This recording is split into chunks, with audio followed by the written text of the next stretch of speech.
You're entering the future-ready CNBC TV18 EBIX Cash Studio.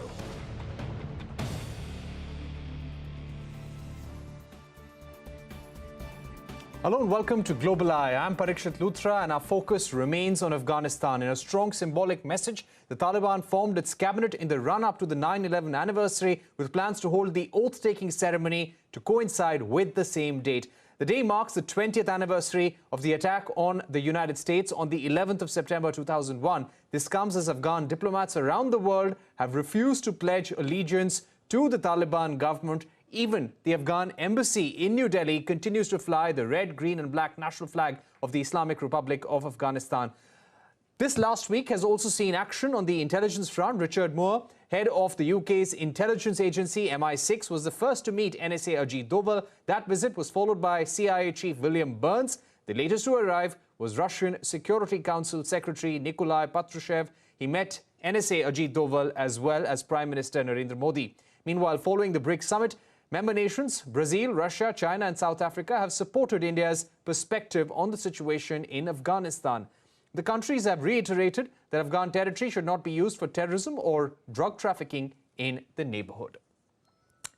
Joining me now to take this forward, Ashraf Hedri, Afghan ambassador to Sri Lanka, Amar Sinha, former Indian ambassador to Afghanistan. Also with us, Dr. Irfan Nuruddin, director of the Atlantic Council South Asia Center. He's also a professor in the School of Foreign Service at Georgetown University. Thank you very much, gentlemen, for joining us. Ambassador Hedri, if I can begin with you.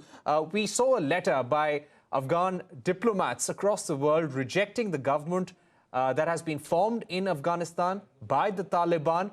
What more can you share with us? Have you received any communication, any instructions from the government or the interim government that is now going to come into place?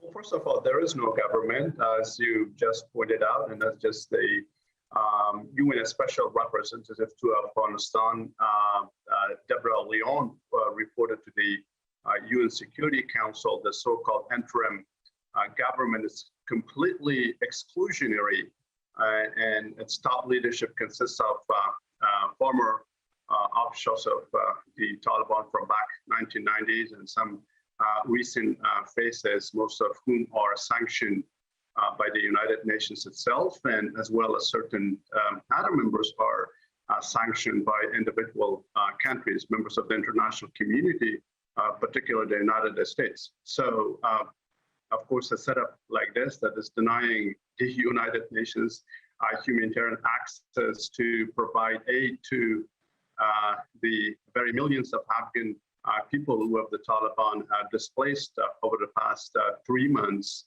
and now with 20 million Afghans in need of urgent humanitarian aid. And then UNDP just came up with a report saying that 97% of Afghans would be living in poverty by next year, while the Taliban having failed not only to form an inclusive, broad-based government that consists of a woman, more than 50% of the Afghan population, members of the former government, members of the religious, sectarian, ethnic minorities, to actually move on to now help rebuild Afghanistan, as they have been destroying over the past 20 years and certainly over the past 3 years with the support of their state sponsor in the region, which is a member of the United Nations.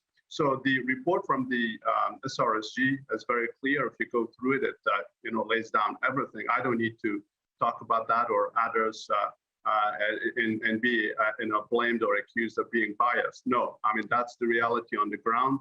The women of Afghanistan, we've been seeing over the past 3-4 days, have been rejecting this setup, which is repressive, and the media freest in the region has completely disappeared, blacked out, and much of Afghanistan, we really have no information as to what has been going on since the Taliban took over. Reports of reprisal killings are coming from across Afghanistan, which the SRSG just reported to the UN Security Council.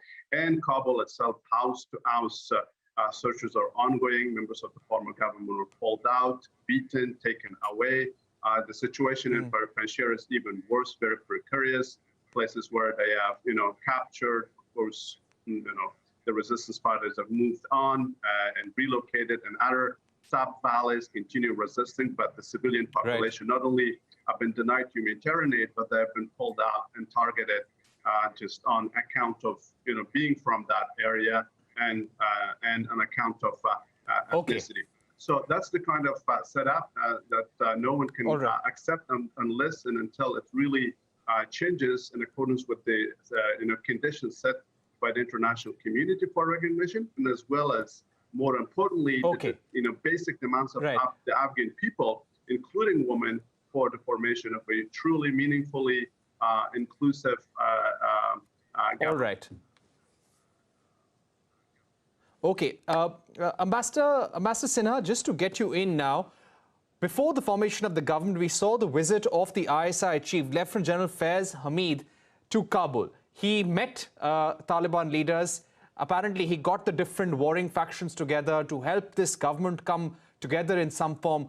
How much of an imprint does the Pakistan ISI have on this cabinet that has been announced? Well, I would say that they have a huge sort of imprint. Taliban was really, or the Taliban government today is a Pakistani project. Let's not forget that. No, they were nurtured, they were supported for 20 years, enabled to fight the Americans, etc. So Pakistan sees that some of its long-term objectives have been achieved. One was, of course, to get the Americans and the Westerners out of Afghanistan, to get Taliban back in power, and also to reduce the influence of India. So as of now, I think they have it. And his presence there obviously was necessitated by the infighting within Taliban, which was hindering the announcement of a government. So I guess they had to come out in open. Even before he came, I think there was a tussle even within Pakistan in terms of the civilian authorities trying to claim credit when Foreign Minister said that he will visit Afghanistan on 17th of August or something, and then DGSI himself appeared. It was slightly more ominous than just getting heads together and for them to agree to a cabinet. His visit also coincided when there were a lot of reports that Pakistani troops and drones were being directly involved in the Panjshir action against the National Resistance Front. So I think it has left nobody in doubt what their role is in this government. And they have got their the Haqqanis, which are their most favorites, into the critical areas of security and defense. Over to you. Right.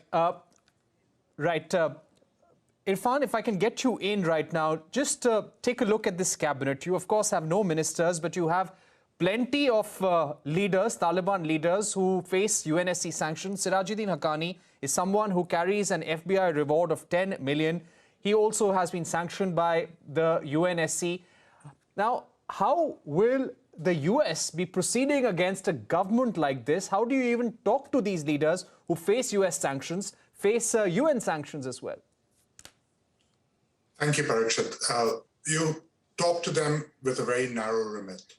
I think the US government sees very few options. So at the end of the day, the particular composition of the cabinet is, is depressing, but not because it's only men, not because it's a bunch of hardliners, but because this is the new reality in Afghanistan. After 20 years of incremental but meaningful progress towards a much more inclusive and open society, we have taken a giant step backwards, and this cabinet confirms that. Let's be honest over here. Had there been, say, 2 women, 3 women in that cabinet or in the announced cabinet, would we really be more assured about the Taliban's new role, or how the Taliban understand this stuff? I would argue no. So for the US government, really the question is, what is its national interest? President Biden has been unequivocal, even while many of us hope for a more expansive definition of national interest. Biden has been very clear that national security and really reducing any threat from terrorist groups to attack the US homeland is the only meaningful strategic interest the United States has in Afghanistan. And as such, I think the conversations that will occur, including at the level of CIA Director Bill Burns, will be to talk to the Taliban about intelligence sharing, to make sure that the Taliban understands that any evidence that it is being used, its territory is being used to foster terrorist groups that have anti-American intentions or anti-Western intentions will be punished actively, and to seek Taliban cooperation in intelligence of ISIS-K and other groups that the United States at this point considers much more dangerous to its immediate strategic interest. Now, the larger questions that Ambassador Hydri and Ambassador Sinha point out about how do we deal with the government in terms of the humanitarian access, in terms of delivery of aid, in terms of international diplomatic recognition, those, I would argue, are going to be second-order questions. They will deal with those as they come. But for right now, for the United States, and especially on the cusp of the anniversary of September 11, 2001, the only focus is going to be establishing some sort of dialogue so that they can deal with the joint terrorism threat emanating from a lawless, unstable Afghanistan.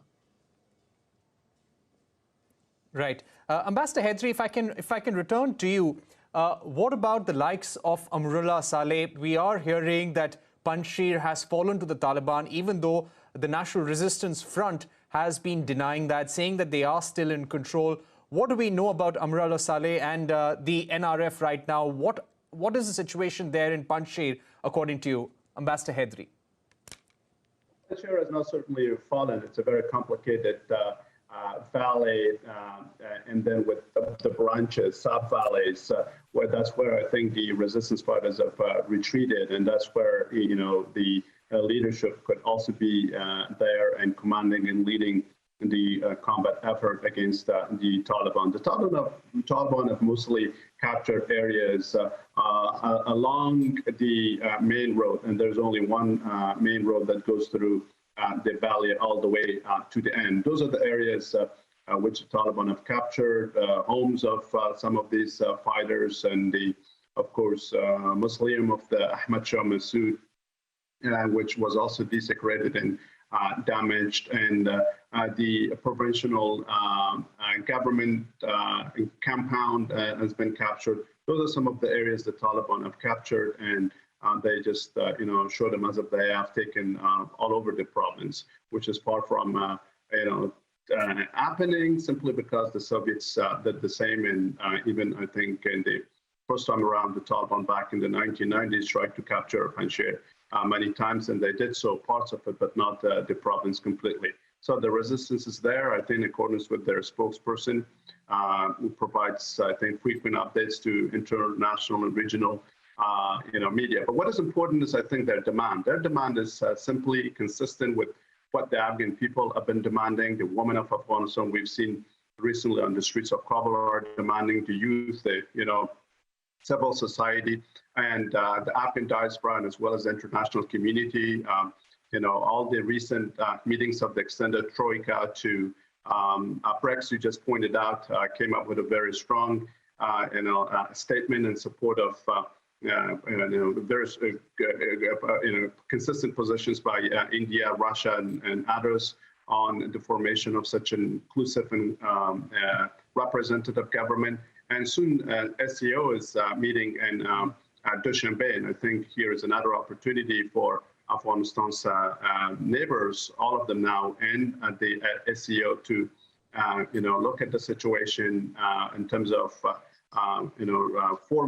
helping form an inclusive and representative government on the one hand, and then pushing the Taliban to provide unfettered humanitarian access to all of Afghanistan, including Panjshir, and then the issue of cutting ties with Al-Qaeda, which they're sheltering as we speak, and as well as sheltering ETIM, East Turkestan Islamic Movement, and Islamic Movement of Uzbekistan, and the northeast of Afghanistan, across the border from China and Central Asia. So SCO can do much addressing all those concerns. They primary concerns consistent with positions of the U.S., NATO on the one hand, but also given that Afghanistan is in everyone's backyard, India's, Iran's, which is an observer, Central Asia, and China itself, and Russia, of course, to the north. They should take concrete, tangible steps to help address the situation in Afghanistan. All right. Ambassador Sinha, now to ask you about these high-level visits that have happened to India this week. You had the intelligence chief of the UK, the MI6, the CIA chief visiting India. You also had the head of the Russian Security Council. There is an India-Australia 2+2 going on where there are going to be large amount of discussions on Afghanistan. What is the major worry? What's happening in New Delhi? And what are the major concerns that are being discussed? And what is the kind of roadmap that India would be trying to work out with these nations? Let's put it this way, that while, of course, it's welcome that these countries are coming and they're discussing, and I guess it underlies a common shared concern that all of us have had in the way which Taliban has unfolded. Basically because both the nature of its capturing power and the way the government formation has taken place belies everything that international community was fed on for the last 2 years, that they have changed, they've been inclusive, they have, it's Taliban 2.0, it's very different. So I guess this realization is setting in many countries, but unfortunately, I think it's a bit late in the day. First, there were very few reasons to believe that they would change. Very few reasons to believe that they would form a government anything different from what we have seen unfolded, because their inclusivity really meant including all the warring factions. Now the problem there is that the way they have gone about has sown the seeds of future conflict. Now, whether the way they have excluded people, the way they are sort of being seen as a puppet of Pakistan, which of course undermines their domestic legitimacy, the way they are treating women and youth, and even some of the commanders of Taliban who had initially taken over some ministries have now been sidelined. So these, I feel, are seeds that we will see more conflict. Resistance hasn't died down. Taking over territory doesn't really mean capturing or governing or having the ability to govern Afghanistan in any inclusive or a sensible manner. So you can see more fissures coming up, and that opens up the possibility of more proxies getting activated in Afghanistan. So I think basically it points to the fragility of the Taliban government and the troubles that we are going to see unfold in the very near future. But good, we are coordinating. I think India's stand is consistent in this regard. But there are countries in the region who have had bilateral assurances from Taliban. Maybe they will have to rethink in terms of the credibility and the worth of that assurance that they have got. Right. We are going to take a short break here on Global.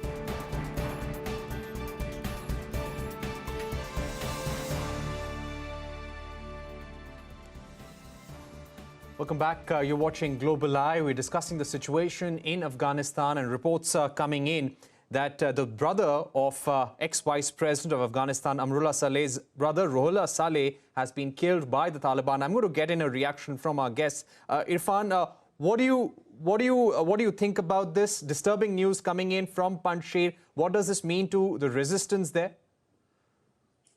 Well, if confirmed, obviously that is very sad news, and my condolences to that family. The situation in Panjshir is a tenuous one because there is no way for the Panjshir-based resistance, which at this point seems to be headed by Ahmed Massoud,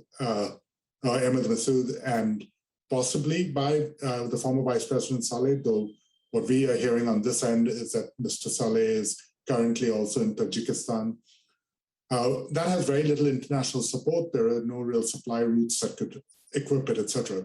A high-profile death of the vice president's brother would obviously animate a lot of passions, but the end game remains very limited. There's very little possibility that the Panjshir-based resistance could actually defeat the Taliban at this point. At best, what they can do is keep them at bay, negotiate some kind of decentralized arrangement that gives them some sort of autonomy and governance rights within Panjshir. But on the flip side, the Taliban has very little incentive to negotiate. They don't see a real need to do that.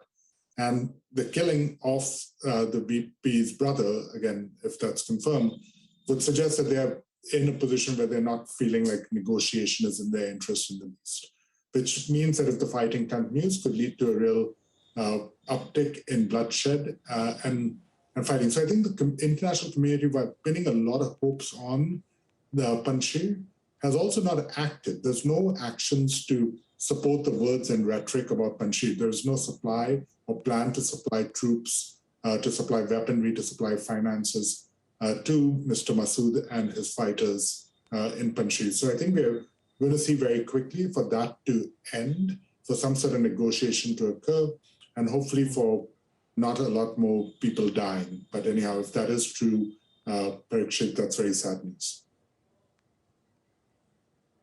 Right, of course. And Ambassador Hedri, any comments on that? We were just discussing Panjshir a short while back. You said that the resistance was very much there. You also must be looking at these reports which have been going on for the last half an hour or so on Ruhollah Saleh. What can you tell us? Maybe your first reaction to that? Well, it all depends on the friends and partners, and including those traditional, which continues to voice support for the Afghan people, for the values that we share, for the achievements that we have achieved together and share and